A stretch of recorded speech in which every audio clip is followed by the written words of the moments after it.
Welcome to the Deep Dive.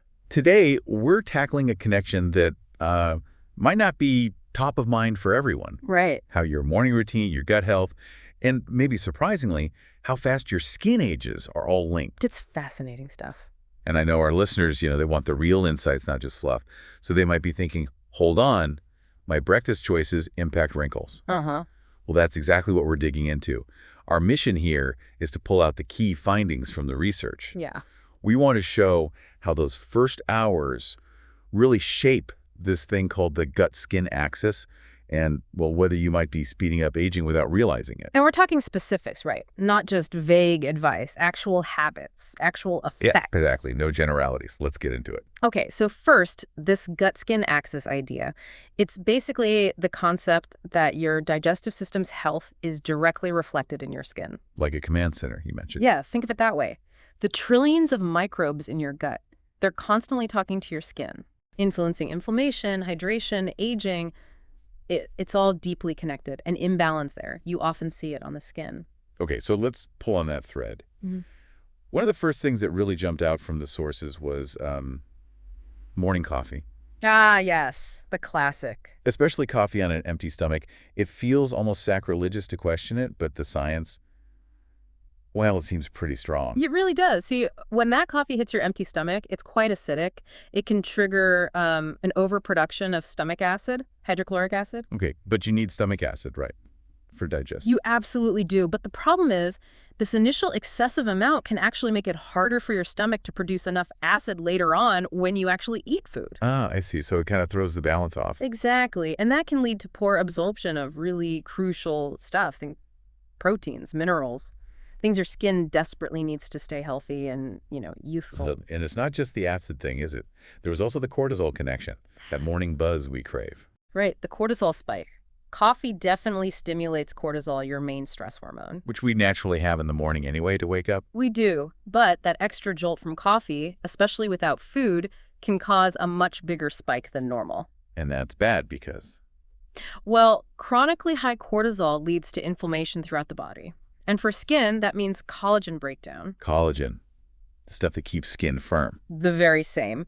So more breakdown means potentially more wrinkles, more sagging sooner than expected. Plus, inflammation can make things like rosacea and acne flare up. Okay. And get this, some studies actually link that regular empty stomach coffee habit to higher levels of inflammatory markers system-wide and also higher oxidative stress. Oxidative stress. Yeah. Like internal rust, damage. That's a good analogy, yeah. It's cell damage, a major driver of aging. So that coffee habit could be contributing quite significantly. Wow. Okay, so maybe delaying that coffee or at least having it with something. Could make a real difference. Yeah.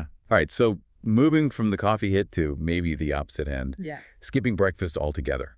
Lots of people do it, save time, maybe cut calories. But the sources suggest that's also problematic for the gut-skin connection. How so? Well, it creates this whole cascade of metabolic issues. First off, the blood sugar roller coaster. Right. You fast, then you finally eat, and your sugar spikes. Exactly. And that spike promotes the formation of these nasty things called AGs, advanced glycation end products. AGGs, I remember reading about those. They damage proteins. They do. They literally latch onto collagen and elastin in your skin, making them stiff, brittle, less functional. Someone called it caramelizing your skin from the inside. Yikes. It's a pretty accurate, if unpleasant, image. Definitely contributes to wrinkles and loss of firmness. And it's not just the blood sugar and AGAs, right? Yeah. Skipping breakfast hits the gut microbiome, too. Oh, absolutely.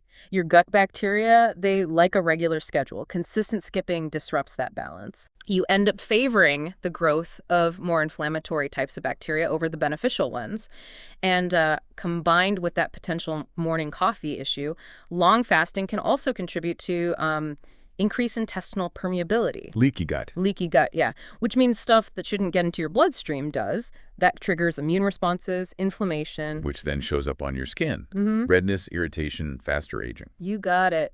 There's even a study mentioned, I think it was in the Journal of Clinical Nutrition, found about a 40% increase in inflammatory markers in breakfast skippers. 40%, that's huge. It is. And they saw corresponding differences in skin elasticity, too. Yeah. It really highlights the impact. Okay, so breakfast is looking pretty important.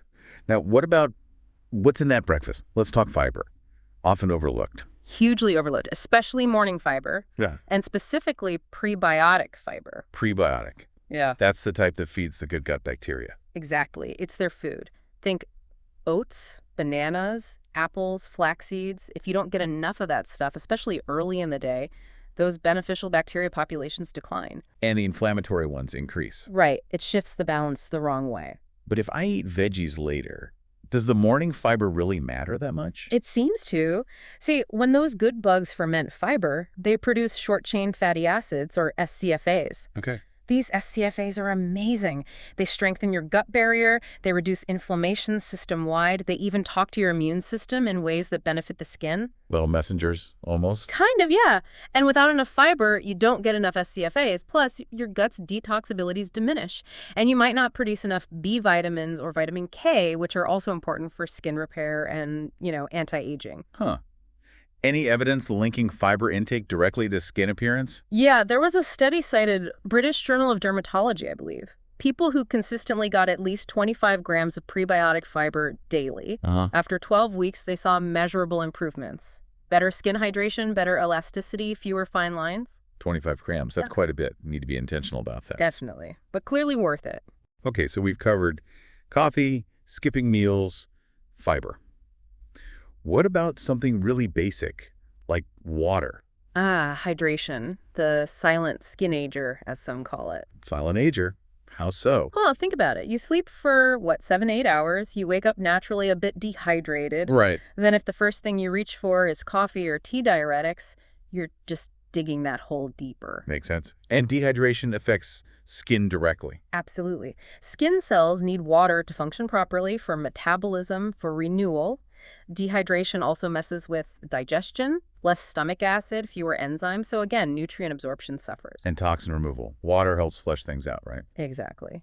If you're dehydrated, toxins hang around longer, which isn't great for skin quality. There's research showing that just starting your day with, say, 16 ounces of water before anything else can improve skin hydration markers significantly, like by up to 23% based on measurements of water loss through the skin. Just from drinking water first thing. Seems simple enough. Simple, but effective. Okay, now let's tackle the sweet stuff.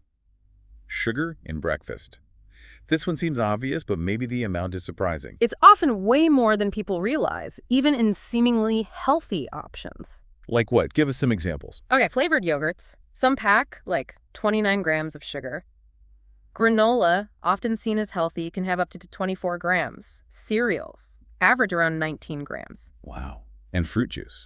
Don't get me started. Easily 36 grams or more in a serving. It adds up incredibly fast. And all that sugar leads to, we mentioned AGs before. Exactly. It triggers glycation.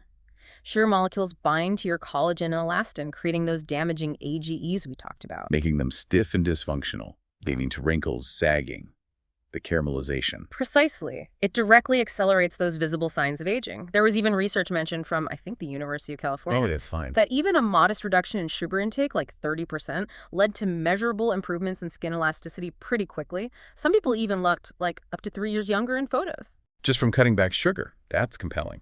Makes you want to read labels more carefully. Definitely pays to be aware. Okay, one more big area our sources highlighted. Stress. Specifically morning stress. Yes, this is crucial. How we feel and what we do mentally in those first hours matters a lot. How does it connect to skin aging? It's back to cortisol, mainly. Habits like grabbing your phone immediately, checking stressful emails, doom scrolling the news, even just rushing around frantically. Yeah. All that stuff can spike your cortisol levels unnecessarily. And we already know high cortisol is bad for collagen. Right. It breaks down collagen. It reduces hyaluronic acid, that natural moisturizer in your skin. It weakens your skin's protective barrier, and it slows down cell turnover and repair. Basically, it puts the brakes on regeneration and hits the gas on aging. So, finding ways to start the day calmer could actually impact skin. Seems so. That Journal of Aging research study you mentioned earlier, the one on mindfulness. Yeah, 10 minutes mindfulness versus checking devices. They found those who did the mindfulness had lower cortisol and lower inflammatory markers in their skin compared to the device group. Just 10 minutes. That shows a direct link between state of mind and skin biology. It really does. A holistic approach is key. Okay, so we've identified a lot of potential morning pitfalls. Coffee timing, skipping meals, lack of fiber, dehydration, sugar, stress. Now let's flip it. What is a good gut-friendly, anti-aging morning routine look like? What are the actionable takeaways? Okay, yeah, the positive steps. First, hydrate. That's 16 ounces of water, maybe room temp, maybe with lemon, before anything else. Got it. Water first. Then delay the coffee. Aim for maybe 90 minutes after waking, and definitely don't have it on an empty stomach. Have it with or after food. Okay, makes sense. Prioritize prebiotic fiber at breakfast. Oats, apples, bananas, flax, chia, or even a supplement if needed. Feed those good gut bugs. Exactly. Also include protein and healthy fats in that breakfast. Helps stabilize blood sugar, provides building blocks. For combo. Consider adding some fermented foods too. Yogurt, kefir, maybe even kimchi if you're adventurous in the morning. Good source of probiotics.